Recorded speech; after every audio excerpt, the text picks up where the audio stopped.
Good morning, John. The ship computer chimed as John entered the bridge of the Shuttle Explorer 6. John yawned. He loved these stints of being dragged out of cryogenic sleep to map the local clusters and planets. John Lewis was, aside from the onboard computer, the only occupant of the shuttle.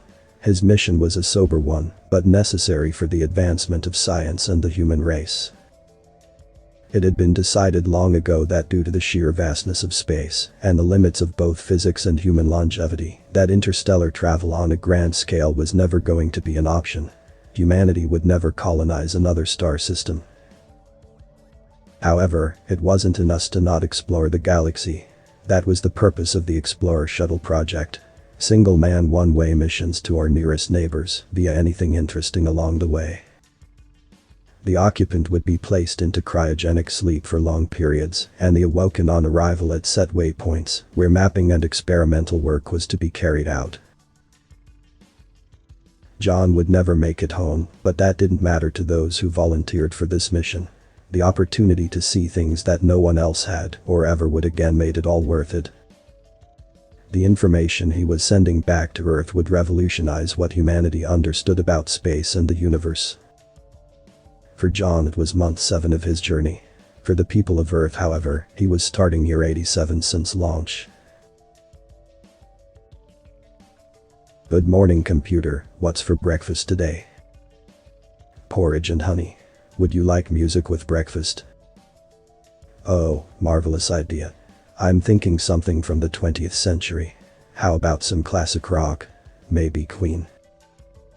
As you wish, John. Beginning playlist 46. John got dressed to the sound of We Are the Champions and ate breakfast while reading through the reports on what he was to study over the next few weeks. The shuttle was approaching the vicinity of a star-birthing nebulous cluster. His job was simple enough.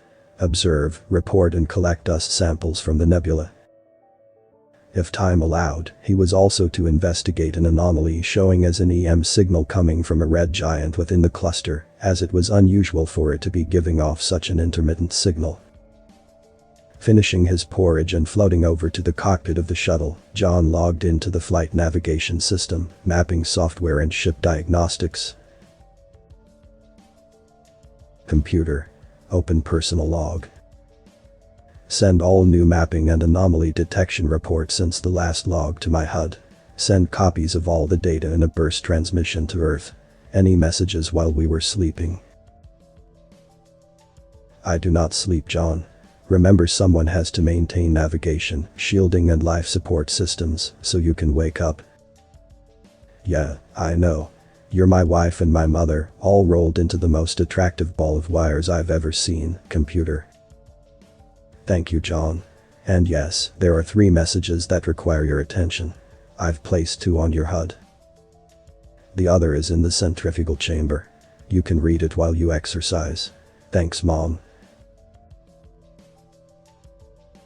Bohemian Rhapsody played in the background as John perused his HUD. Reading up on the navigational readouts, he noted they were, as expected, well on course for optimal passing through the nebulous cluster. It also didn't appear he'd missed anything too interesting on the journey. Several micrometeoroid strikes on the aft section of the starboard hull plating, but it looked like it had held up very well in the impacts. It would still require maintenance before he went back into cryo, though.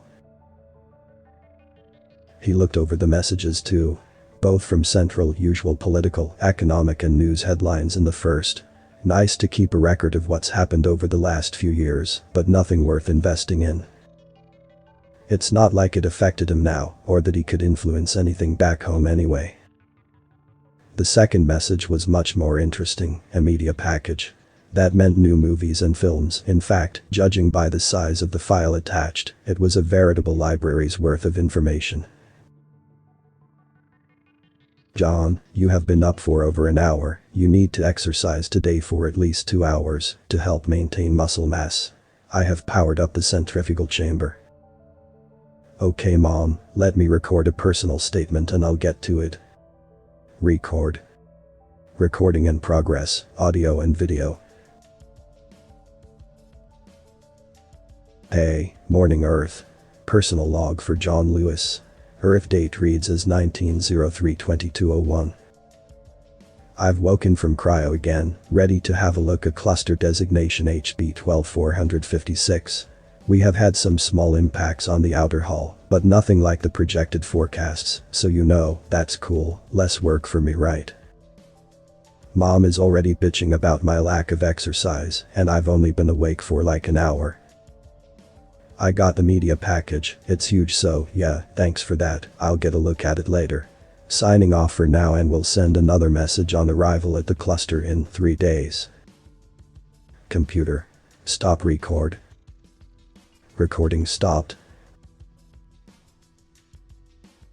John leaned back in the pilot's seat, not that he needed to actually do any flying since leaving Earth's orbit, and thought about the size of that media file. 1,000 exabytes of information. Well, it would definitely keep him going, that's for sure. Computer. Change up the music, if I'm going for a run I want something to work out to.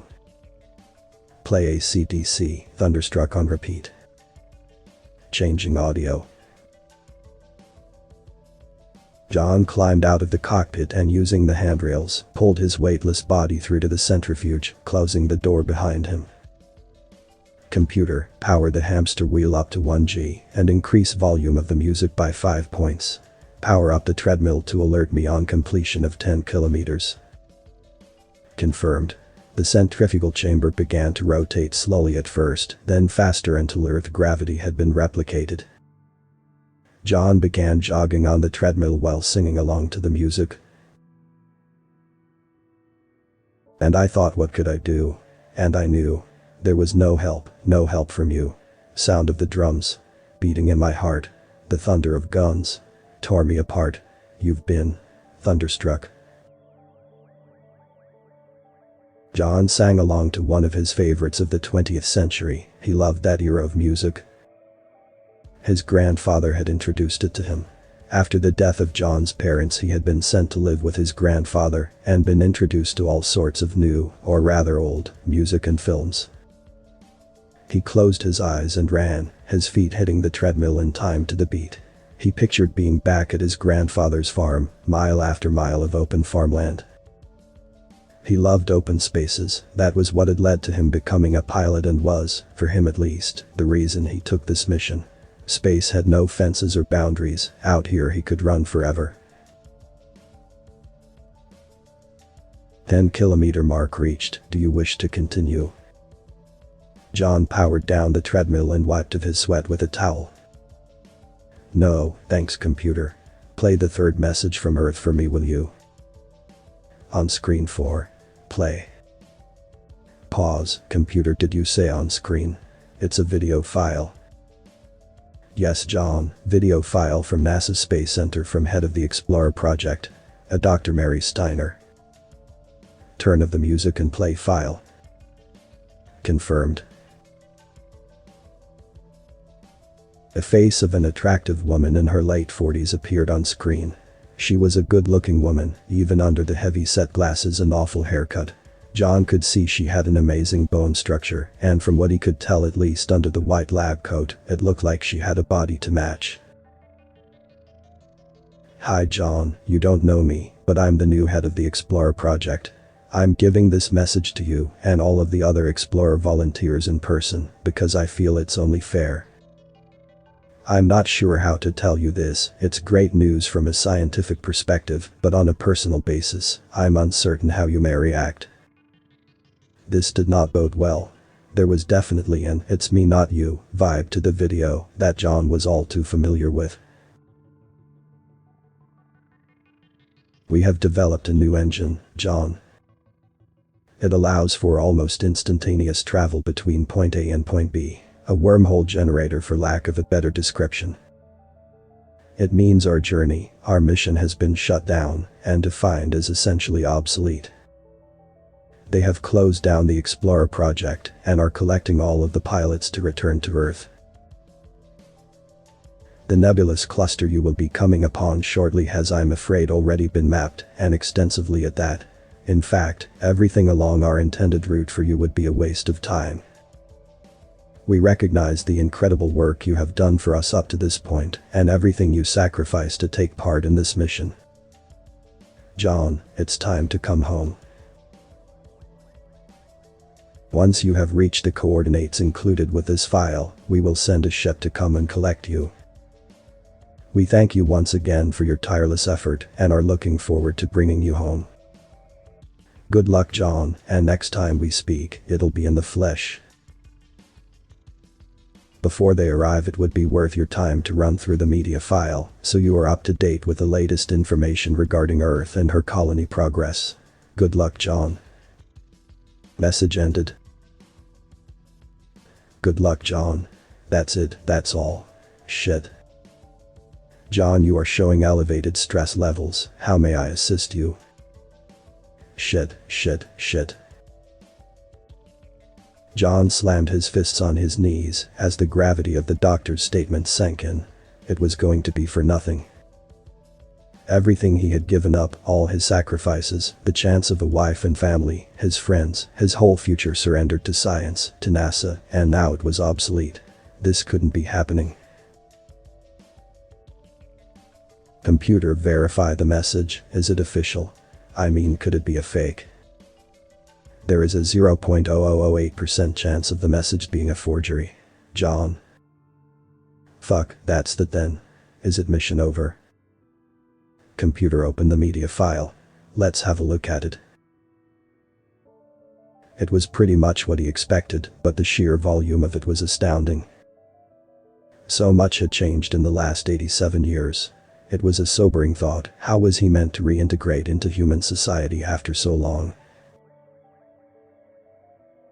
He perused the files over the next couple of days as he passed into the cluster. There was little point him doing any of the research now, so he just enjoyed the view, listened to music and watched films. It also contained all of map space so far, hundreds of millions of stars and planets all catalogued and registered. There was still great swathes of the galaxy not mapped though, still so much unexplored space. Computer, how long until we reach the rendezvous point? At current speed and heading, we will reach the jump point in 18 hours and 56 minutes. So we have 18 hours of reading to. Wait, did you say current speed and heading, computer? Correct, John. On commencement of playing the media file, a verified program deactivated computer control of all helm systems. The course has been laid in for rendezvous, but due to the high volume of particulate matter in the nebulous cluster, you also have the ability to overwrite the predetermined course. So I have control of the shuttle again. That's right, John. You have full helm control. The captain of the UCRF Long Island stood at the port window looking out at the nebulous cluster. It was still sinking in as to just how he was supposed to explain this to Central Command. Not just the fact that yet another Explorer shuttle had gone missing. After 4 failed rendezvous attempts, they could expect that the ship wasn't going to be there. The majority of the pilots had all somehow overcome the computer helm control and simply chosen a new direction and kept going. But this was something else entirely. Where they had expected to find the shuttle, they instead had found an asteroid that on the surface had a radio transmitter playing. What he was told was, "Queen, don't stop me now," and a message carved into the face of it with 3 simple words. Good luck, John. Author's name and link to original text is in the description.